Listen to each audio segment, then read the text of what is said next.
Hi everyone, welcome to one more lecture regarding Chapter 3, Family Discourse and Identity. For this lecture, we are going to be talking about family secrets.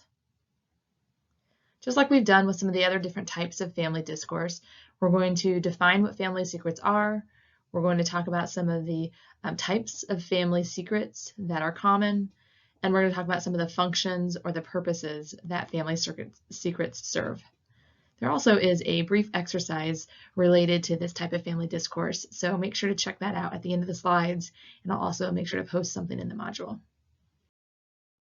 Okay, so what are family secrets?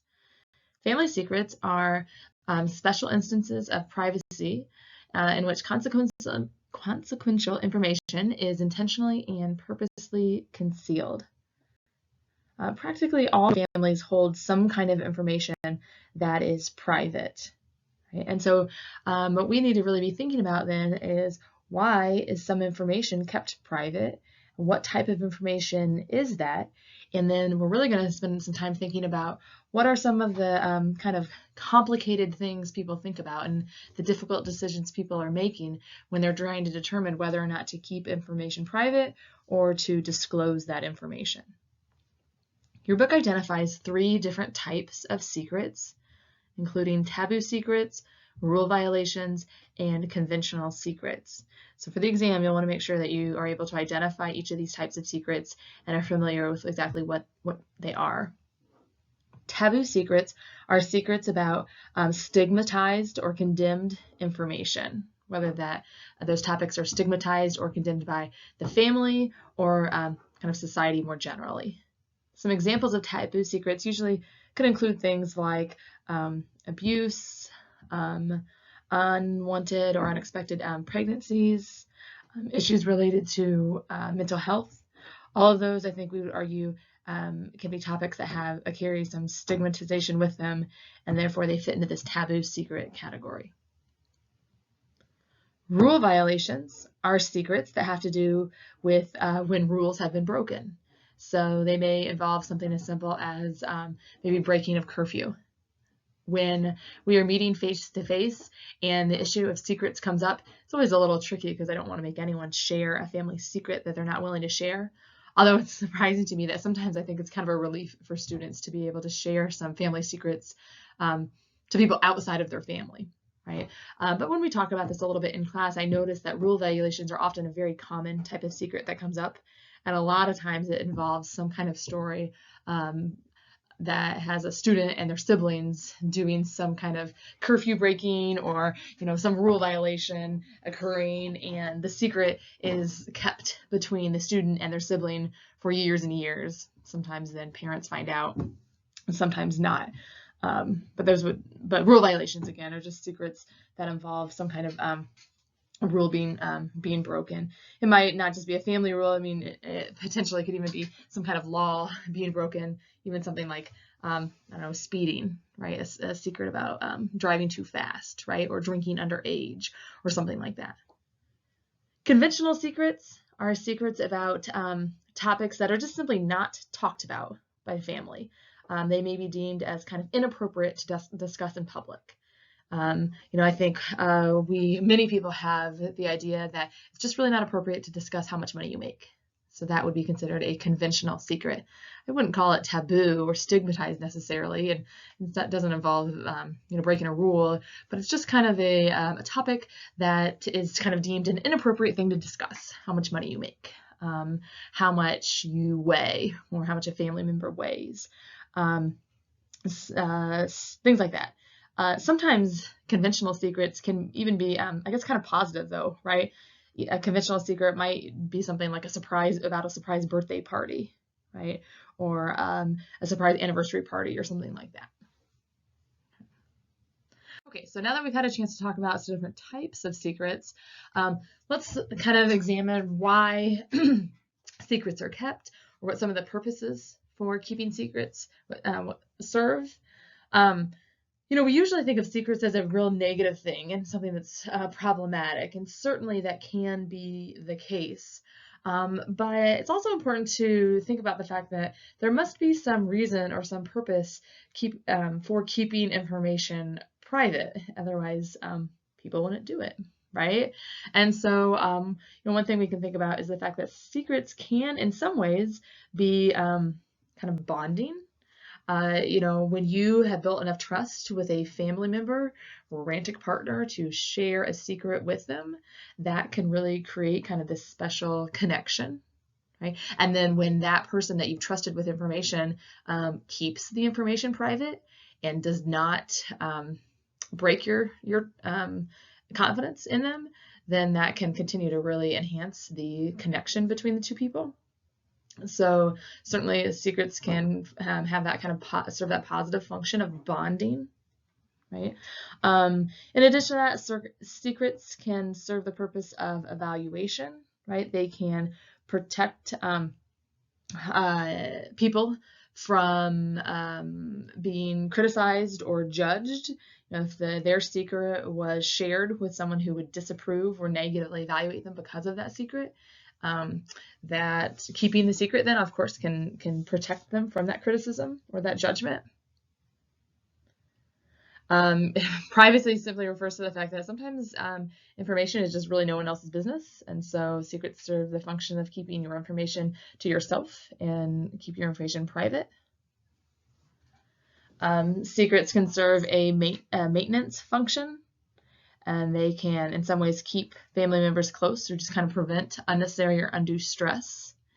I think that in some ways I might categorize some of the, I guess what I'd call secrets that I don't share with my kids regarding the pandemic currently as serving kind of this maintenance function, right? Everyone's dealing with the pandemic right now and kind of figuring out how to live through this. And it's really obviously, one of the major topics of conversation.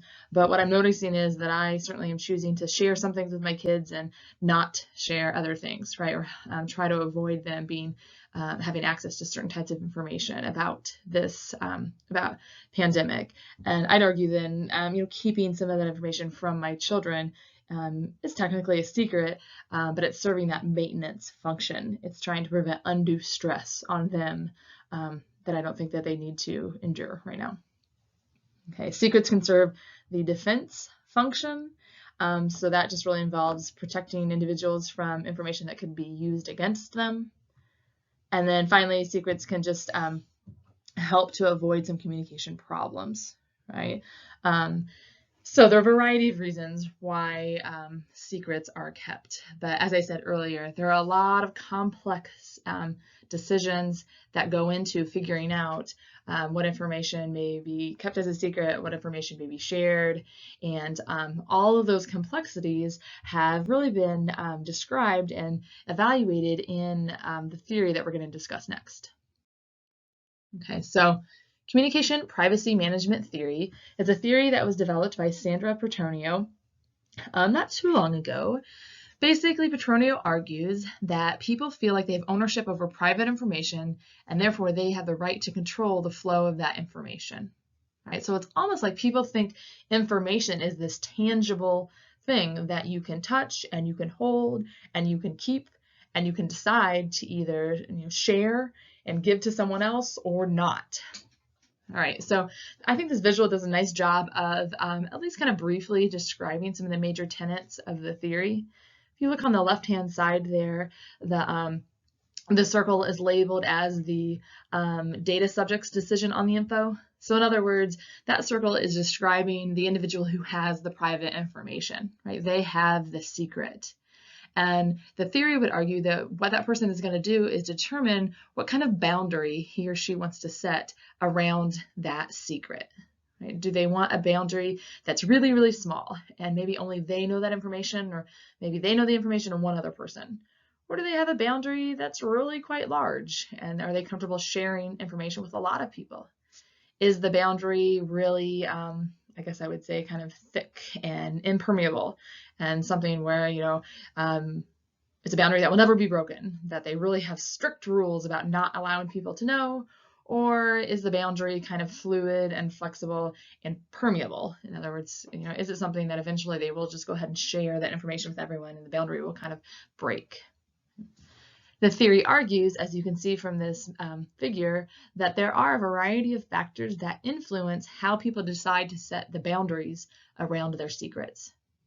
There are cultural criteria, criteria based on whether you are a man or a woman, motivational criteria, contextual or situational criteria, as well as risk-benefit ratio. Right? I mean, no doubt, people often are, when they decide if they want to tell a secret and when they're thinking about the boundaries they're setting around their secret, they're trying to figure out, well, how do I lower risk and how do I increase benefit?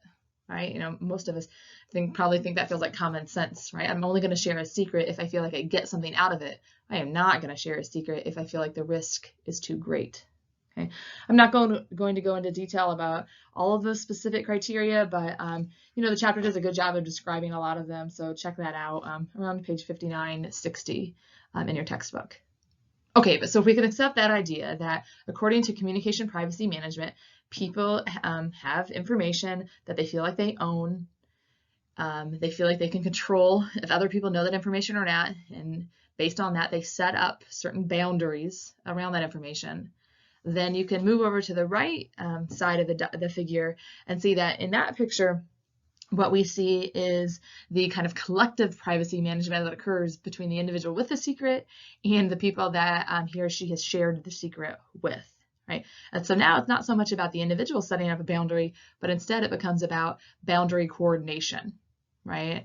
And my guess is you have been in situations where you thought you'd set up a certain boundary and establish certain rules. He can know this information, but she can't, and so on and so on. And so you shared the information, you thought you made those boundaries really clear, but the recipient of that information perhaps didn't understand or didn't care, or for whatever reasons, they kind of had created their own rules or their own boundary around this information that, at least to some degree, now they have some ownership over. Right? So boundary coordination refers now to this kind of really complex situation where multiple people now have some ownership of a secret and have to figure out who gets to share the secret, who has to keep the secret, and so on. Okay, and so again, you can see some factors that influence that, right? We talked about permeability already. Issues of ownership and linkages influence all of the efforts that go into boundary coordination. Okay. And then just to complicate things even more, the last component of communication privacy management is known as boundary turbulence, right? And so boundary turbulence has to do with the conflict that comes into play when people have not necessarily agreed on how they are coordinating boundaries, right? And so you thought someone was going to keep information private and they didn't, and now there's boundary turbulence, there's conflict. Right. And again, I'm sure that in your own personal experiences, you have been parts of probably pretty complex webs of secrets that have included disclosure and then privacy and all those types of things. Okay. I can look back at it and laugh now, and sometimes that is the case. You know, you reflect back and you can find some humor in situations, but recently I found myself in a situation where my mother was living with my husband and children and I during this quarantine situation. We felt like for a variety of reasons, it made sense for her to kind of be on lockdown with us. Now, when she moved in, we only thought it would be a couple of weeks, granted, but it turned into a couple of months. It was really interesting negotiating some of the interactions, now having this extra family member living with us. During this time, my sister went through a breakup with a long-term boyfriend who really had become a member of the family. So as she's trying to navigate that, she's calling me and telling me some, personal and kind of private information, and not necessarily explicitly telling me not to share with our mother, who she knows is living with me, but at the same time kind of implying that she'd rather the fewer the people that know the details, the better. Then I'm living with my mom, having just gotten off the phone with my sister, trying to figure out, do I share? Do I not share? My mom kind of knows something's up, but I wasn't exactly given permission to share the information. So now I'm trying to navigate this. Of course, my mom and sister are having their own separate conversations, not too much about this kind of particular personal matter, but they're kind of having conversations. So the chaos that kind of ensues and all the complexity that kind of ensued really made me think a lot about this particular theory and just how complicated these issues related to boundary coordination and ensuing boundary turbulence can be. Okay, so hopefully that makes that makes sense. And again, I'm guessing a lot of you can really relate to this theory. All right. Really, the last part of the Bethe theory, what it involves is kind of thinking through what are some very specific reasons why people would actually tell secrets, right? And there really have been some interesting studies that have examined a wide variety of different types of secrets and tried to establish kind of this, I guess, typology of why people say they would tell a secret, and what criteria are necessary for people to disclose the information. So you can see the list there. You can also find this on page 60 of your textbook, so I won't go into too much detail there. But again, when you take a look at this list, I'm guessing that you can imagine, or you can kind of think of personal examples that are relevant, and maybe you have had secrets that you have shared because of some of the very reasons that are listed here. So I encourage you to kind of take a look at that and reflect on that. All right, so we'll kind of wrap things up there. I do have I plan to post an exercise on our module for this unit that is going to ask you to take a look at this website called postsecret.com. Some of you may already be familiar with the website, but if you are not, what you'll find is on this website, people are asked to or are able to mail in postcards that have a secret on them. And then those secrets are anonymously posted to the web page. And as I guess kind of an audience member, you can go to the website and you can see just a running total of all of these secrets. The secrets are updated every Sunday afternoon, and then they're kind of cataloged. So as part of an exercise to help us continue to think about secrets and the complex decisions that are involved with whether or not we share the secrets and with whom we share the secrets, and continuing to think about communication privacy management, I'm going to ask you to check out this website. And again, I'll post an exercise with some questions that you can think about as you are looking at it. All right. Thanks for listening to this lecture.